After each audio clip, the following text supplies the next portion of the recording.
చర్చికి వచ్చి సంవత్సరం అయింది. సంవత్సరం నాడు నేను ఎంతో బాధతో నేను ఇక్కడికి నడిచాను. అప్పుడు మరి నేను ఎంత కష్టంతో వచ్చాను.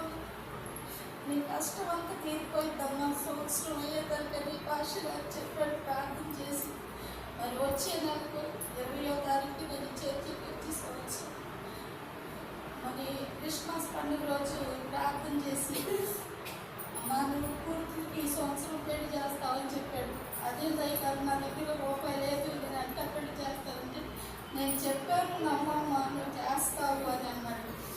అలాగనే మరి మా చుట్టాలే వచ్చి కట్నం కోసం 3 నెలలు వాయిదాలు వేసి నన్ను ఎంతో ఇబ్బంది పెట్టారు. ఇది కాదమ్మా, నీకు దేవుడు బెస్ట్ అయిన సంబంధం చూపించాడు, ఆ అమ్మాయికి నచ్చినది వచ్చింది, నువ్వు బాధపడమాకు అయ్యగారు నాకు చెప్పాడు. మరి సుమాంజలికి 20 సంవత్సరాలు వచ్చినాయని అని చెప్తున్నాడు. లేదయ్య గారు 14 సంవత్సరాల అమ్మాయికి అంటే లేదమ్మా, అమ్మాయికి 20 వచ్చినాకే పెళ్ళయింది, నాకు అయ్యగారు చూపిస్తున్నారని చెప్పాడు.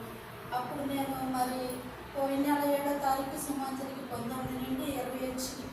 అలాగనే 7వ నెలలోనే 7 సంవత్సరాల తర్వాత ఏదొచ్చినా మరి దేవుడికి ఇష్టమైన రోజు తనకి మరి 7వ నెలలోనే పుట్టింది, 7వ తారీఖునే పుట్టింది, 27వ తారీఖునే తన పతానం కూడా జరిగింది. అన్ని దేవుడు పక్కనే ఉండి తోడుగా నడిపించాడు. నా వాళ్ళు అయితే నాకు ఎవరు తోడు రాలేదు. ఎక్కడ అడిగినా రూపాయి అందరూ నాకు సహాయం చేస్తారని భాషలో చెప్పాడు. అలాగనే అందరూ నాకు సహాయం చేశారు. మరి నా వెన్నంటే ఉండి ఒక తోడబుట్టోడలే అన్నీ నడిపించాడు. కానీ పెళ్ళికి రాలేదని నాకు బాధేసింది.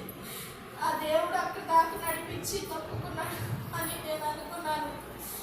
నాకు దేవుడు చేసిన గొప్ప కార్యం ఇక్కడ కానీ అక్కడ కానీ మరి ఎంతో ఆశ్చర్యకరంగా జరిగింది. నేనైతే ఊహించలేదు ఇంత బాగా జరిగిందని. దేవుడే జరిగిన కార్యం ఇది. అందరికీ మరణంతో